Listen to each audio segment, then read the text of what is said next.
Hello दोस्तों, जैसा कि आप जानते हैं कि 24 फरवरी से आपका बोर्ड पेपर होने वाला है और सबसे पहला पेपर हिंदी का है। तो यूपी बोर्ड क्लास 10th के सभी मोस्ट इम्पॉर्टेंट्स हिंदी के एमसीक्यूज आज लेकर आया हूं। तो इस प्रश्न को आप ज़रूर से ज़रूर देख के जाइएगा, जो कि बहुत ही मोस्ट इम्पॉर्टेंट है सभी।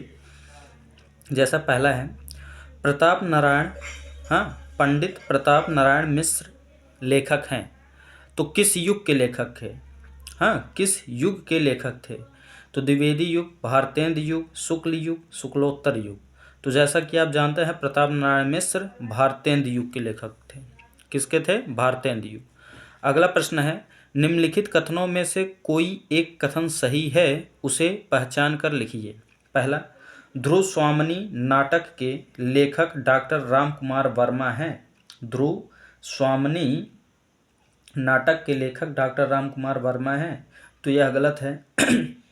दूसरा, क्या भूलूं क्या याद करूं उपन्यास विधा की रचना है, क्या यह उपन्यास है? यह भी गलत है। अगला, गोदान के लेखक मुंशी प्रेमचंद है। ये तो आप याद करते आ रहे हैं कक्षा 5-6 से। तो गोदान के लेखक मुंशी प्रेमचंद हैं, ये सामान्य ज्ञान में भी पढ़ाया जाता है। अगला, तो ऑप्शन नंबर तीसरा आपका करेक्ट है। ध्रुव स्वामिनी नाटक के लेखक हैं, तो ध्रुव स्वामिनी नाटक के लेखक कौन है? जयशंकर प्रसाद। ध्रुव स्वामिनी नाटक के लेखक कौन है? जयशंकर प्रसाद। जैसा कि आपको यहाँ पर मिला था, ध्रुव स्वामिनी नाटक के लेखक डॉक्टर राम कुमार वर्मा है, तो ये राम कुमार वर्मा ना होकर कौन है? जयशंकर प्रसाद। ध्रुव स्वामिनी को किसने लिखा था? जयशंकर प्रसाद जी ने। अगला, शुक्ल युग का नामकरण किस विद्वान के नाम पर किया गया है? शुक्ल युग का नामकरण किस विद्वान के नाम पर किया गया है? तो आचार्य रामचंद्र शुक्ल के नाम पर। किसके नाम पर? आचार्य रामचंद्र शुक्ल के नाम पर किसका नामकरण किया गया है? शुक्ल युग का। ओके। अगला, सेवा सदन उपन्यास के लेखक हैं, तो सेवा सदन किसने लिखा था? सेवा सदन किस प्रकार की विधा है? तो उपन्यास विधा है। और किसने लिखा था? तो मुंशी प्रेमचंद्र जी ने लिखा था। ठीक। अगला, शुक्ल युग के नाटककार निम्नलिखित में से कौन नहीं है? तो शुक्ल युग के नाटककार, तो शुक्ल युग के नाटककार जयशंकर प्रसाद जी हैं, डॉक्टर राम कुमार वर्मा जी हैं, हरि कृष्ण प्रेमी जी हैं, लेकिन भारतेंदु हरिश्चंद्र जी शुक्ल युग के लेखक नहीं हैं। तो ये भारतेंदु युग के थे। तो ऑप्शन नंबर डी आपका करेक्ट हो जाएगा। ठीक। अगला, पंच परमेश्वर कहानी के लेखक कौन है? तो मुंशी प्रेमचंद जी। पंच परमेश्वर कहानी के लेखक कौन है? मुंशी प्रेमचंद। अपनी खबर आत्मकथा है, अपनी खबर किसकी आत्मकथा है? तो पांडेय बेचन शर्मा उग्र की। किसकी है? पांडेय बेचन शर्मा उग्र जी की। अगला, प्रश्न नंबर 9। तो प्रश्न नंबर 9 आपसे कहा है कि उपन्यास भूले बिसरे चित्र के लेखक हैं। तो आपसे ये प्रश्न ये बनेगा कि भूले बिसरे चित्र के लेखक कौन है? तो भगवती चरण वर्मा है। भूले बिसरे के लेखक कौन? भगवती चरण वर्मा। या भूले बिसरे किस विधा की रचना है? तो उपन्यास विधा की रचना है। ठीक। अगला, हंस पत्रिका के संपादक, तो हंस पत्रिका के संपादक कौन है? मुंशी प्रेमचंद्र जी हैं। अगला, चिंतामणि के रचयिता, चिंतामणि आप जानते हैं कि आचार्य रामचंद्र शुक्ल जी की है, तो आचार्य रामचंद्र शुक्ल जी। पंचांग दर्शन के रचनाकार कौन है? पंचांग दर्शन के रचनाकार कौन है? मथुरानाथ शुक्ल हैं। कौन है? मथुरानाथ शुक्ल है पंचांग दर्शन के रचनाकार। अगला, शुक्ल युग के प्रसिद्ध उपन्यासकार हैं, तो शुक्ल युग के प्रसिद्ध उपन्यासकार जो थे वो भगवती चरण वर्मा थे। तो शुक्ल युग के अगर प्रसिद्ध उपन्यास लेखक का नाम पूछे, रचनाकार पूछे, तो आप क्या बताएंगे? भगवती चरण वर्मा जी, अर्थात ऑप्शन नंबर सी। फिर शुक्लोत्तर युग के प्रमुख हिंदी आलोचक हैं। शुक्लोत्तर युग के प्रमुख हिंदी आलोचक कौन है? तो आपका ऑप्शन नंबर ए और बी दोनों करेक्ट होगा, क्योंकि ये प्रमुख हिंदी आलोचक थे। कौन? आचार्य हजारी प्रसाद द्विवेदी और पंडित नंद दुलारे वाजपेयी जी। कौन थे? आचार्य हजारी प्रसाद द्विवेदी और पंडित नंद दुलारे वाजपेयी जी, अर्थात ऑप्शन नंबर सी आपका करेक्ट है, विकल्प ए और बी दोनों।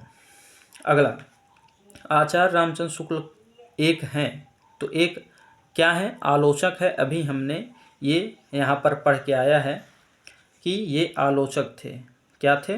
आलोचक थे। कहाँ गए वो प्रश्न? ये देखिए, शुक्लोत्तर युग के प्रमुख हिंदी आलोचक हैं तो आचार्य हजारी प्रसाद द्विवेदी और नंद दुलारे वाजपेयी। तो क्या है? आचार्य रामचंद्र शुक्ल एक क्या है? आलोचक हैं। अगला प्रश्न, प्रश्न नंबर 16, आचार्य रामचंद्र शुक्ल किस युग के लेखक हैं? तो शुक्ल युग के लेखक हैं, क्योंकि शुक्ल युग जो है ये इन्हीं के नाम पे रखा गया था ना। तो आचार्य रामचंद्र शुक्ल किस युग के लेखक हैं? तो शुक्ल युग। अब आइए क्वेश्चन नंबर 17, क्वेश्चन नंबर 17 देखते हैं। 17 आपका है छायोदोत्तर युग के प्रमुख कवि का नाम है? तो रामधारी सिंह दिनकर जी जो हैं वो प्रमुख कवि हैं किसके? छायोदोत्तर युग के। ठीक, ऑप्शन नंबर ए। लहरों के राजहंस के लेखक का नाम है? तो मोहन राकेश। लहरों के राजहंस के लेखक कौन है? मोहन राकेश जी हैं। लहरों के राजहंस के लेखक कौन है? मोहन राकेश जी हैं। भगवत शरण उपाध्याय द्वारा रचित निबंध कौन सा है? भगवत शरण उपाध्याय द्वारा रचित निबंध कौन सा है? ठूठा आम। भगवत शरण उपाध्याय द्वारा रचित कौन सा निबंध है? ठूठा आम। चारों में से। तो प्रसिद्ध आत्मकथा क्या लिखूं, क्या भूलूं क्या याद करूं? प्रसिद्ध आत्मकथा अर्थात क्या भूलूं क्या याद करूं किस विधा की रचना है? तो आत्मकथा है। क्या भूलूं क्या याद करूं किस विधा की रचना है? अगर आपसे पूछे तो आप क्या आंसर देंगे? आत्मकथा है। लेकिन इसके लेखक कौन है? तो कौन है? हरिवंश राय बच्चन जी। तो कौन थे? हरिवंश राय बच्चन जी। प्रश्न नंबर आपका है 21, शुक्लोत्तर युग के लेखक हैं? शुक्लोत्तर युग के लेखक धर्मवीर भारती जी हैं। शुक्लोत्तर युग के लेखक कौन है? धर्मवीर भारती जी हैं। कौन है? धर्मवीर भारती जी। अगला प्रश्न है आपका 22 नंबर, चेखव। चेखव एक इंटरव्यू के लेखक हैं। चेखव एक इंटरव्यू के लेखक कौन है? राजेंद्र यादव। चेखव एक इंटरव्यू के लेखक कौन है? राजेंद्र यादव। फिर निम्नलिखित में से कौन सा कथन सही है? तो गेहूं और गुलाब निबंध के लेखक रामवृक्ष बेनीपुरी जी हैं। ये मोस्ट इंपॉर्टेंट रचना है जो कि आपके हर साल पेपर में आता है ना। तो निम्नलिखित में से कौन सा कथन सही है? तो गेहूं और गुलाब निबंध के लेखक जो हैं वो रामवृक्ष बेनीपुरी जी हैं। इसे जरूर तैयार करिएगा। अगला प्रश्न आपका है प्रश्न नंबर 24, डॉक्टर राजेंद्र प्रसाद लेखक हैं। तो डॉक्टर राजेंद्र प्रसाद लेखक हैं किसकी? गांधी जी की देन। हाँ, गांधी की देन के। डॉक्टर राजेंद्र प्रसाद जी ने इन चारों में से कौन सा लिखा था? तो गांधी की देन।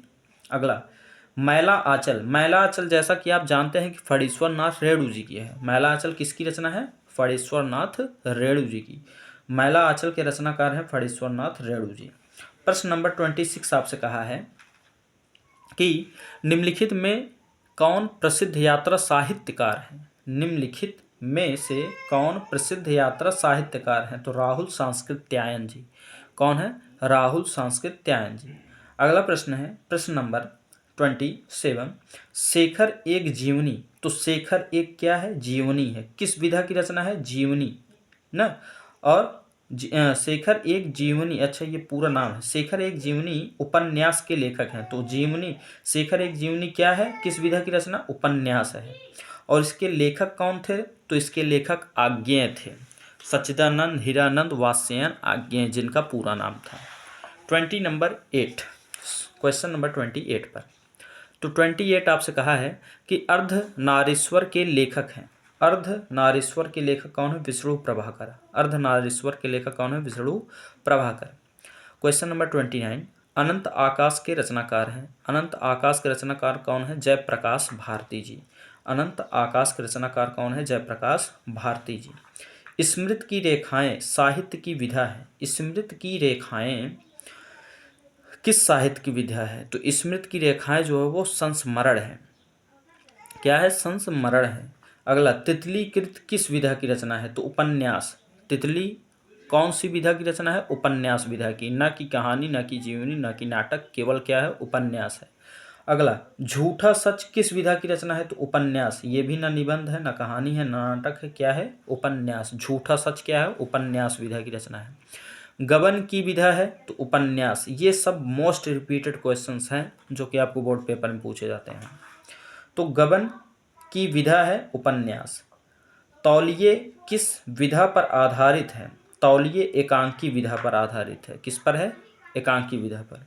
अगला, गुनाहों का देवता रचना की विधा है। तो गुनाहों के देवता किस विधा की रचना है? उपन्यास। किस विधा की है? उपन्यास। Option number B.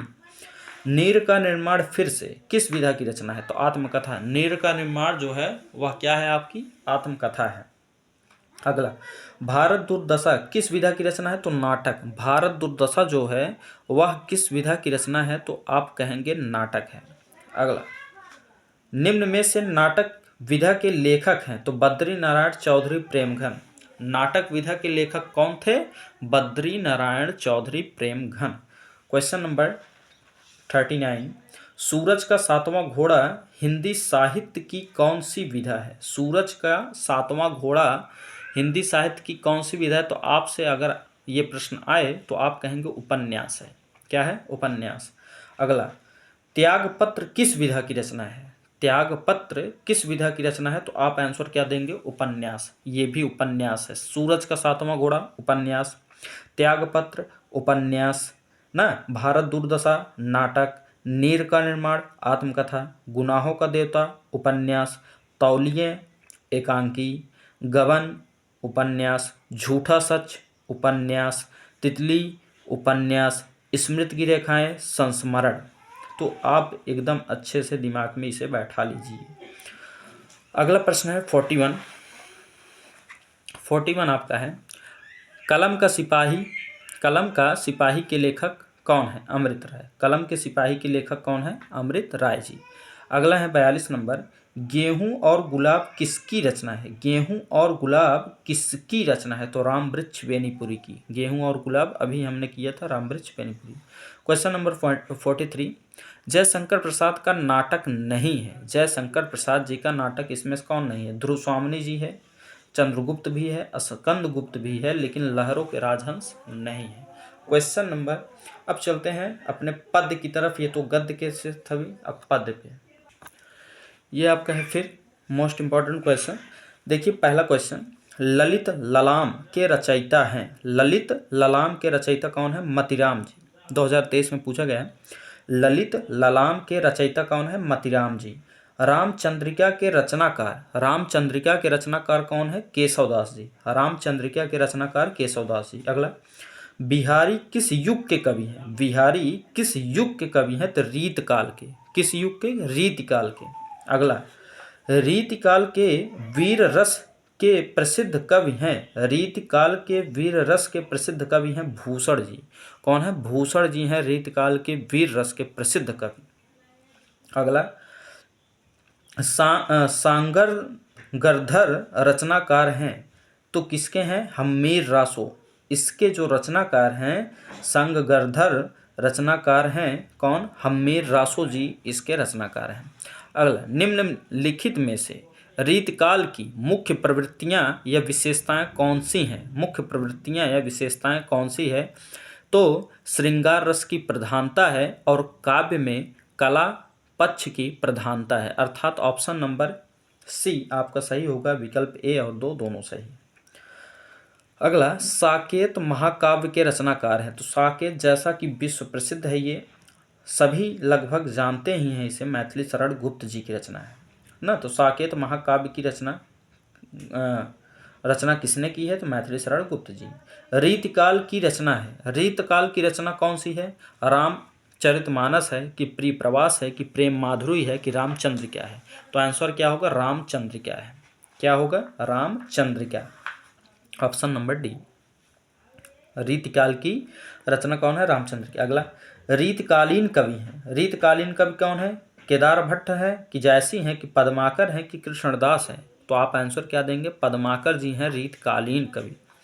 अगला, सुमित्रा नंदन पंत की रचना है। तो युगवाड़ी। सुमित्रा नंदन पंत की रचना क्या है? युगवाड़ी।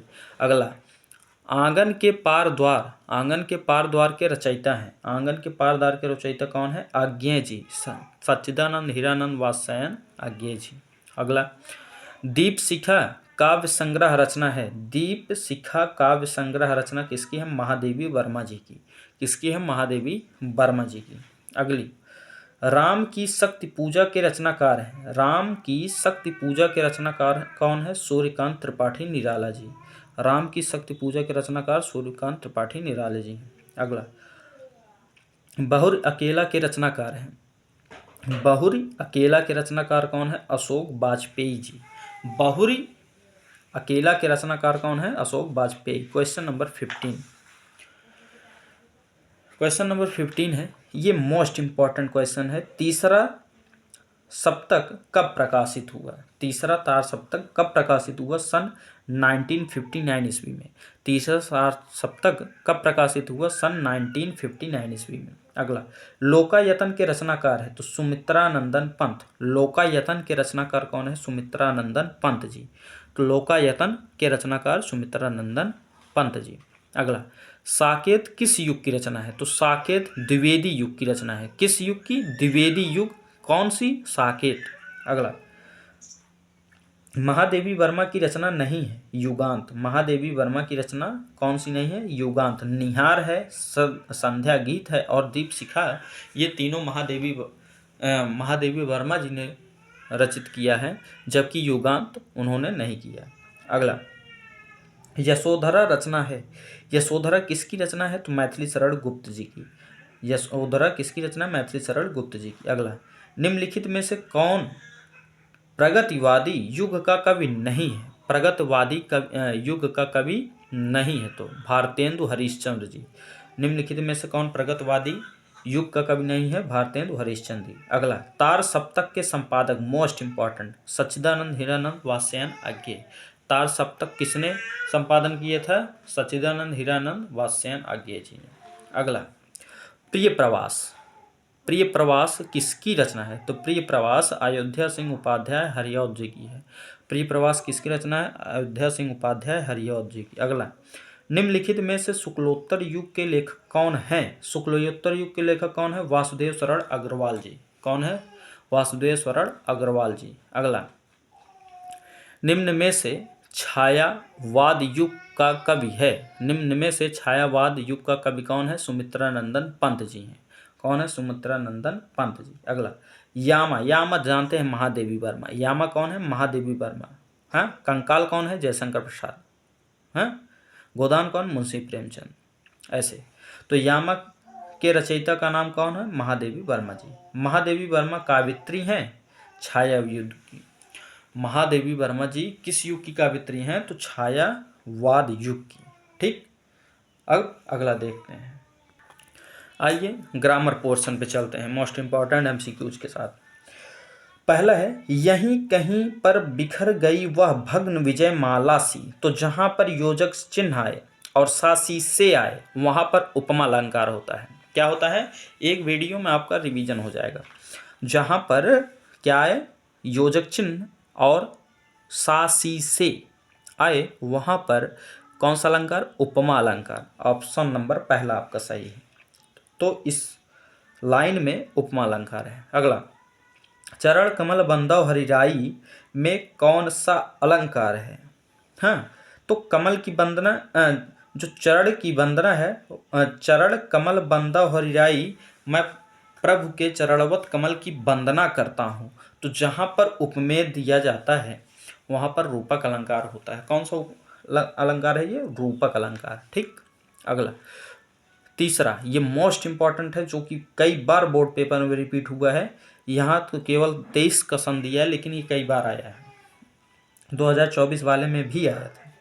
सोहत ओढ़े पीठ पट श्याम सलोने गात मनो, जहाँ पर जन जानो मन मानो, हाँ, जनो मनो, ये सब आ जाए वहाँ पर हमेशा उत्प्रेक्षा अलंकार होता है। क्या होता है? जहाँ पर जन जानो मन मानो मनो जनो ज्यों त्यों, ये जहाँ भी आ जाए वहाँ पर कौन सा अलंकार? उत्प्रेक्षा। अर्थात ऑप्शन नंबर सी आपका करेक्ट है। अगला, दुख ही जीवन की कथा रही।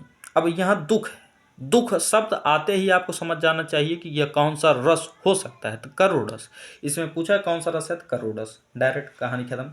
शोक आ गया तो ये भी करुण रस, शोक आ गया तो ये भी करुण रस। तो ऑप्शन नंबर बी। अगला, सुन केवट के बैन प्रेम लपेटे अटपट, विषे करुणा एन चितई जान की लखन तन में कौन सा छंद है? जो चौपाई, रोला, सोरठा, दोहा। तो इसमें कौन सा सोरठा है? क्या है इसमें?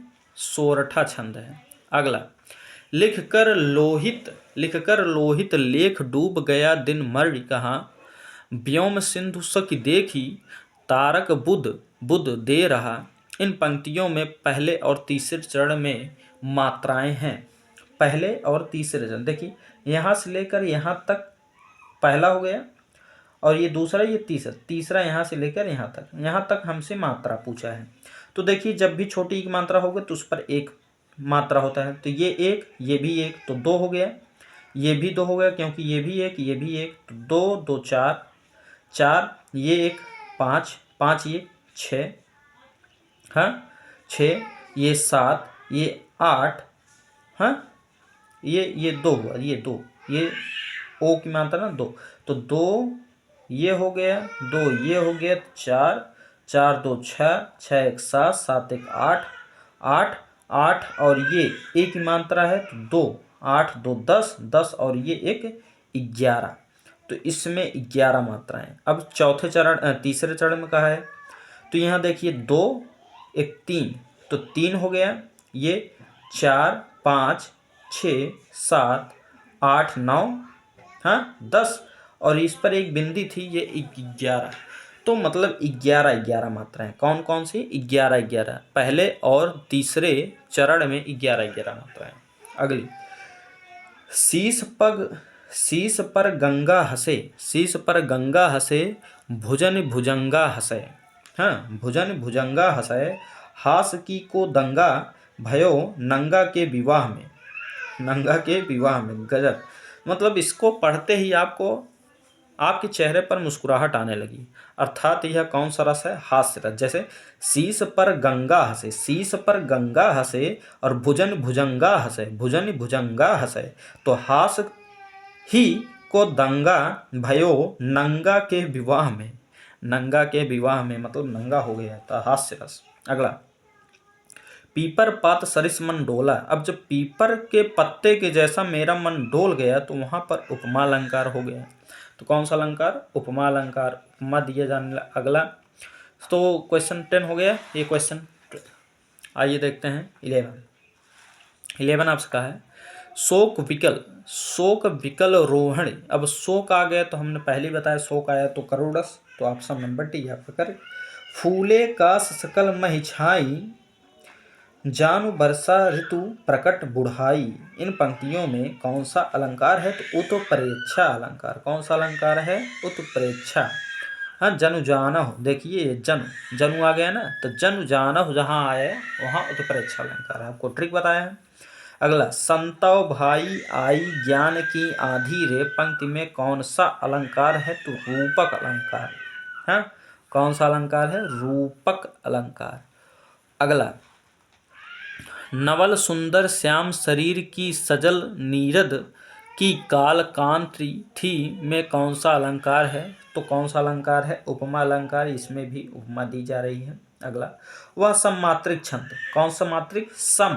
तो जब सम मात्रिक छंद कहे और फिर 24 मात्रा दे तो रोला होता है। कौन सा छंद होता है? वो रोला होता है। जब भी 24 चरण में 24 मात्राएं तथा प्रत्येक चरण में 11वीं एवं 13वीं मात्रा पर क्या हमेशा रहे? यति। क्या रहे? यति होता है, तो उसे हम रोला छंद कहते हैं। अगला, जो सुमिरत सिद्ध होय गणनायक, कबीर वरदन करह अनुग्रह सोई, बुद्धि राशि शुभ गुण सदन में कौन सा छंद है? तो सोरठा छंद है, जो सुमिरत। ये भी मोस्ट रिपीटेड क्वेश्चन है आपका।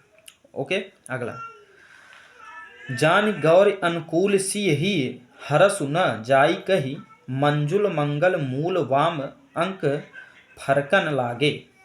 तो कौन सा है? सोरठा। हाँ, कौन सा छंद है? सोरठा छंद। अगला, हसी हसी भाजय देख दूल्हा, दिगंबर को पाहुनी जे आवय, हिमाचल के उछाह में कौन सा रस है? तो हास्य रस। कौन सा रस है? हास्य रस है। लास्ट, कुंद कुंद इंदु सम देह उमा रमन करुणा अयन, जाहि दीन पर नेह करु कृपा मर्दन मयन। प्रस्तुत पंक्तियां में कौन सा छंद है? तो सोरठा छंद। कौन सा छंद? सोरठा। अगला आइए 20 नंबर देखते हैं। शिल्पगत आधार पर दोहे से उल्टा छंद होता है। तो दोहा को उल्टा सोरठा। दोहा को उल्टा सोरठा। अगला, वह सरल विमल, ये भी मोस्ट इंपॉर्टेंट है। अगला, वह सरल विरल काली रेखा तुमके तागे सी जो हिल डुल में कौन सा अलंकार है? तो उपमा अलंकार है। अगला,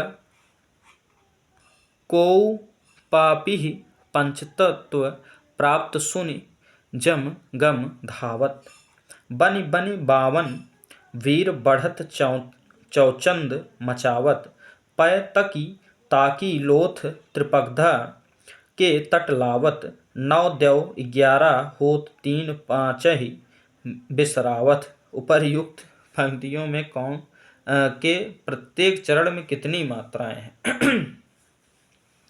तो गिनिए। देखिए, ये हो गया 2 1 3, 3 2 5, 5 1 6, 6 1 7, 7 1 8, 8 1 9, 9 1 10, मतलब 11। ये 12 13, 14 14 15, 16 17, 18 19, 20 21, 22 23, ये 24। तो 24 मात्रा, मतलब हर एक चरण में 24 मात्राएं हैं। तो अर्थात ऑप्शन नंबर बी आपका इसमें करेक्ट हो जाएगा। अगला, जो जग हित पर प्राण निछावर है कर पाता, जिसका तन है किसी लोक हित में लग जाता। इन पंक्तियों में छंद है रोला। अगला लास्ट, सुनत सुमंगल बैन मन प्रमोद तन पुलक भर, शरद सरोह नयन तुलसी भरे स्नेह जल में 13 13 मात्राएं हैं। मात्रा गिनने को कहा है तो आप गिन लीजिएगा। जैसे यहाँ पर 1 2 3, फिर 4 5 6 7 8 9, फिर 10। ये गलत ही दिया है, थोड़ा मिस्टेक है हल्का इसमें, ठीक ना। अब आइए देखते हैं आगे। आइए देखते हैं इसमें विज्ञान में कौन सा उपसर्ग लगा है। तो विज्ञान में वी उपसर्ग। विज्ञान में कौन सा उपसर्ग है? वी उपसर्ग। अगला, अधिग्रहण। अधिग्रहण में कौन सा है? अधि। अधिग्रहण में कौन सा है? अधि। अगला, अध्ययन मतलब अध। हाँ, अध्ययन मतलब अधि। तो इसमें भी कौन सा उपसर्ग है? अधि। आइए देखते हैं आगे। तो कौन सा उपसर्ग? अधि ना। अगला, परिवर्तन में कौन सा? परि। तो परि आपका उपसर्ग है। अगला, अपमान शब्द में कौन सा उपसर्ग लगा है? तो अपमान में अप लगा है। उपसर्ग मतलब जो आगे लगता है, और प्रत्यय मतलब जो पीछे। अगला, अपव्यय। अपव्यय में अप। अपव्यय में अप उपसर्ग है। अगला, उपसर्ग से बना शब्द नहीं है। तो ऊपर, क्योंकि ये उप देखिए उपदेश हो गया, उप से उपनाम हो गया, उप से उपवन हो गया, लेकिन ऊपर नहीं है। ठीक, ऊपर में बड़ा ऊ आ गया। अगला, परि उपसर्ग से। तो परि उपसर्ग से लगाकर सही शब्द कौन सा बनेगा? तो देखिए पुरुष, देखिए पुर आ गया तो मतलब ये गलत, परा आ गया ये भी गलत, परि आ गया ये भी गलत, तो मतलब परिपूर्ण हो गया। तो ये ऑप्शन सही है आपका पहला।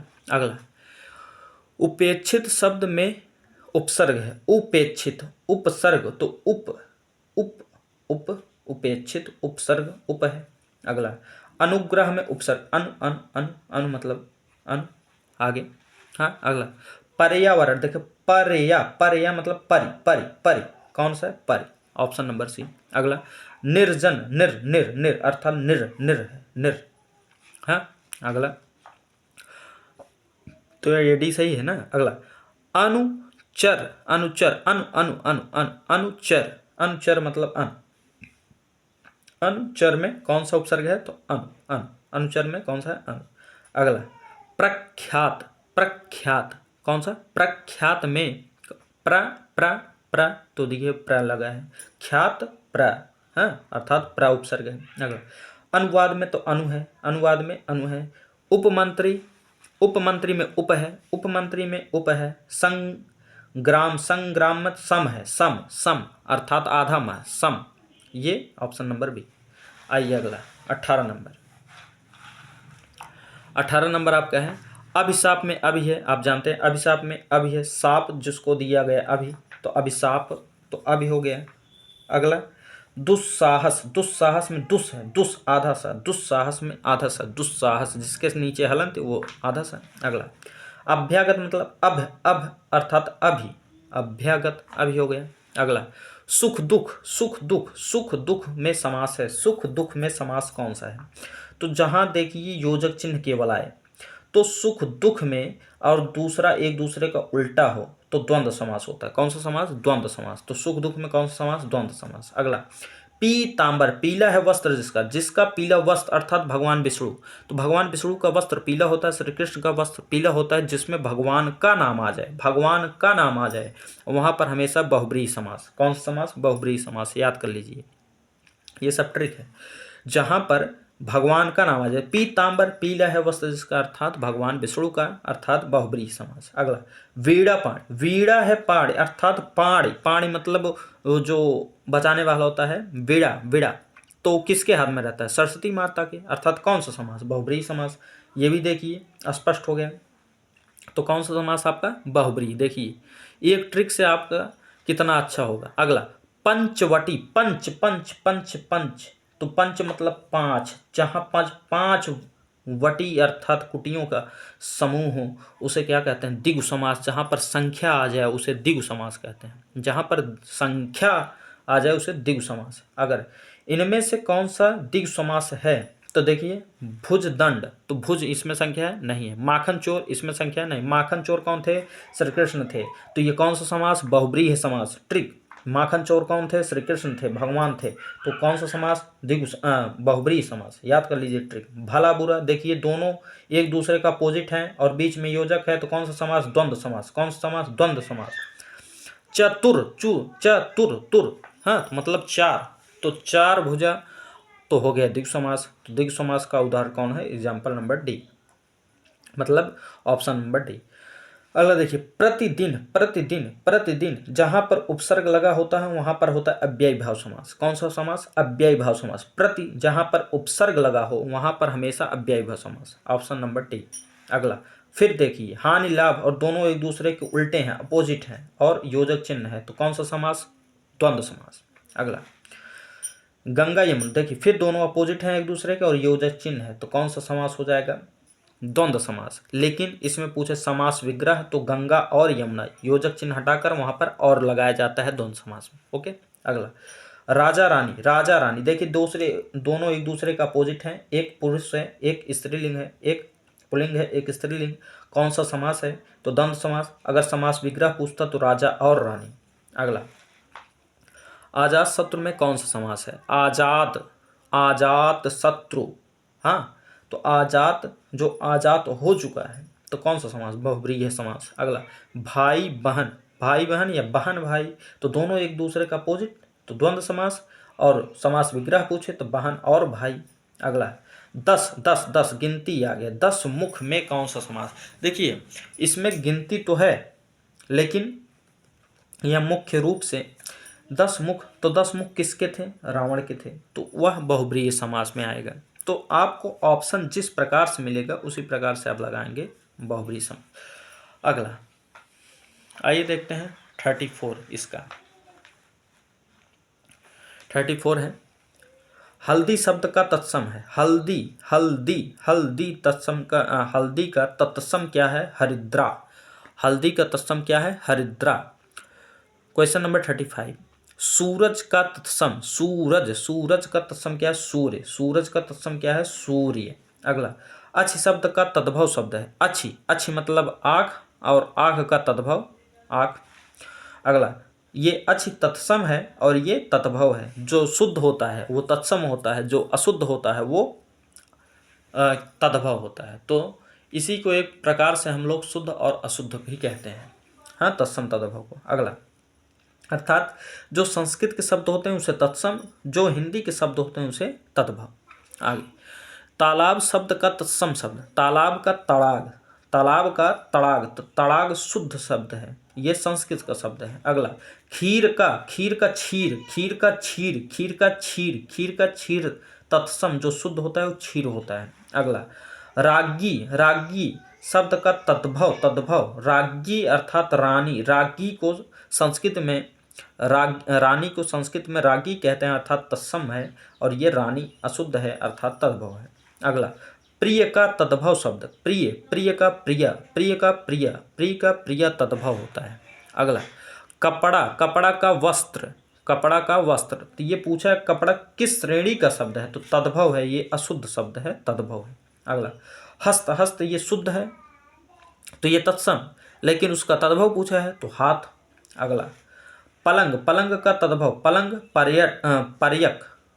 का पर्यक तत्सम जो होता है पर्यंक होता है, लेकिन हम लोग अशुद्ध भाषा में क्या बोलते हैं, पलंग बोलते हैं।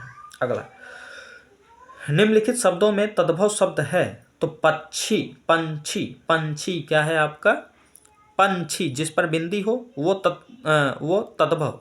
हाँ, तो पक्षी, खग विहग ये सब होता है। देखिए अगला तिलक किस प्रकार का शब्द है, तिलक तत्सम है, तिलक जो होता है वो तत्सम होता है, शुद्ध शब्द होता है। अगला पत्थर का तत्सम, तो प्रस्तर, पत्थर का तत्सम क्या होता है, प्रस्तर होता है। अगला निम्नलिखित विकल्पों में से तत्सम शब्द का चयन, तो तत्सम कौन सा, गहरा ये तो अशुद्ध है, तीखा ये भी अशुद्ध है, अटारी ये भी अशुद्ध है, तो तत्सम कौन होगा, निष्कृष्ट जिसको बोलने में थोड़ा अच्छा मतलब कठिनाई होता है, तो वही शुद्ध तत्सम होता है। हाँ, अर्थात संस्कृत का शब्द तब होता है। अगला काज का तत्सम रूप है, जैसा कि आप जानते हैं संस्कृत सबको कठिन लगती है, तो उसके हर एक वर्ड भी बोलने में थोड़ा कठिनता पूर्वक होते हैं, तो इसलिए जो भी कठिनता पूर्वक आपको लगे बोलने में, तो आप समझ लीजिए कि वो तत्सम शब्द है।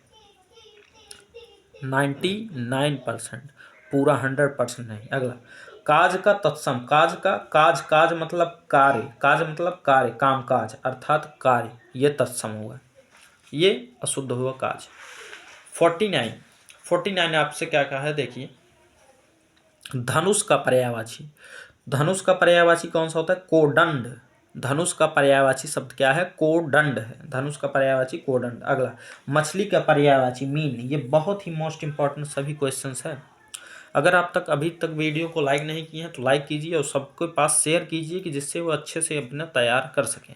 अगला तो मछली का क्या होता है, मीन। अगला निम्नलिखित में से गंगा का पर्यायवाची शब्द नहीं है, तो गंगा का कौन सा है, भागीरथी है, सुरसत्या है, देव नदी है, लेकिन कालिंदी नहीं है ना। अगला निम्नलिखित में से अग्नि का पर्यायवाची, तो अग्नि का अनिल पर्यायवाची नहीं होता है ना, अग्नि का अनल होता है, पावक होता है, ज्वाला होता है, लेकिन अनिल नहीं होता है। अगला निम्न में से नदी का पर्यायवाची है, नदी का पर्यायवाची कौन सा है, कुसुम है कि तरणिनी है कि ए व बी दोनों है कि इनमें से कोई नहीं, तो इनमें से कोई नहीं है नदी की ना, नदी की पर्यायवाची कौन, ये तो पुष्प की है ना, कुसुम ये पुष्प की है, तो इसलिए नदी की पर्यायवाची तीन में से कोई नहीं। अगला आकाश का पर्यायवाची शब्द, आकाश का पर्यायवाची आसमान। अगला निम्नलिखित में से असुर का पर्यायवाची, तो पर्यायवाची मतलब आप समझते हैं क्या होता है दोस्तों, पर्यायवाची का मतलब ये होता है कि उसी से रिलेटेड वर्ड ना, तो असुर का पर्यायवाची तम, देवबाला या दानव या देवता, तो दानव मतलब असुर। अगला गंगा का पर्यायवाची शब्द मंदाकिनी, भागीरथी, देव नदी, ये सब है गंगा की, अर्थात ये सभी, ऑप्शन नंबर डी। अगला पक्षी का पर्यायवाची शब्द, तो पक्षी का पर्यायवाची आप जानते हैं खग होता है, बादल तो होता नहीं। अगला विनायक मतलब गणेश, तो इसी से मार दीजिए, गणेश है ऑप्शन। अगला दिए गए शब्द का पर्यायवाची ज्ञात कीजिए, तो किरण का पर्यायवाची क्या होता है, रश्मि, किरण का पर्यायवाची रश्मि। अगला दिए गए शब्द का पर्यायवाची ज्ञात कीजिए, तो दिए गए शब्द का पर्यायवाची हिम मतलब बर्फ, तो बर्फ हो गया पहला ही सही। दिए गए शब्द का पर्यायवाची ज्ञात कीजिए। सेना, सेना का पर्यायवाची क्या होगा? दल, दल। सेना जो होते हैं वो हमेशा समूह में आते हैं। कैसे आते हैं? समूह में, अर्थात दल। तो ऑप्शन नंबर आपका डी करेक्ट हो जाएगा। अब आगे देखते हैं 62 आपसे कहा है कि निम्नलिखित में से कौन सा शब्द हाथ शब्द का पर्यायवाची शब्द नहीं है? हाथ, हाथ का कर होता है, बाहु होता है, प्राणी होता है, लेकिन दंत, दंत मतलब दांत। अगला, तो डी ऑप्शन सही है। निम्नलिखित में से कौन सा शब्द कुबेर शब्द का पर्यायवाची नहीं है? तो मुनि, मुनि जो है वो कुबेर शब्द का पर्यायवाची नहीं है। अगला, निम्न में से क्या चंद्रमा का पर्यायवाची है? क्या चंद्रमा का पर्यायवाची है? कौन सा? अंशुमाली है कि दिनकर है कि घोटक है कि शशि है? तो शशि है आपका चंद्रमा का पर्यायवाची। अगला, दिए गए शब्द के समानार्थी शब्द का चयन करें। बिजली, बिजली का पर्यायवाची कौन सा है? दामिनी। अगला, निम्नलिखित दिए गए शब्द के समानार्थी, समानार्थी मतलब समान बोले जाने वाले शब्द का चयन करें। आकाश, आकाश का क्या होता है? अंबर, आकाश का अंबर। यामिनी अभी तो हमने पढ़ा है। अगला, दिए गए शब्द का समानार्थी शब्द बताइए। तो तलवार, तलवार का समानार्थी खड्ग, तलवार का समानार्थी खड्ग ना। अगला 68, क्वेश्चन नंबर 68, दिए गए शब्द के पर्यायवाची शब्द का चयन करें। प्रख्यात, प्रख्यात का पर्यायवाची प्रसिद्ध, प्रख्यात मतलब फेमस और प्रसिद्ध। अगला, दिए गए शब्द के समानार्थी का चयन करें। तो हिमालय, हिमालय का नगराज, हिमालय का नगराज। अगला, अनंत किसका पर्यायवाची है? अनंत, अनंत आकाश का पर्यायवाची है। अगला, दिए गए शब्द के सर्वाधिक उपर्युक्त शब्द का चयन करें। तो महीप, महीप क्या है? नरेश, महीप किसकी पर्यायवाची है? क्या है? नरेश। अगला, फिर निम्न दिए गए शब्द का समानार्थी शब्द बताइए। सरस्वती, सरस्वती का समानार्थी क्या होता है? शारदा। तो इस प्रकार से यह भी क्वेश्चन समाप्त हुए सभी मोस्ट इम्पॉर्टेंट। अब मिलते हैं नेक्स्ट मोस्ट इम्पॉर्टेंट वीडियो, तब तक के लिए धन्यवाद।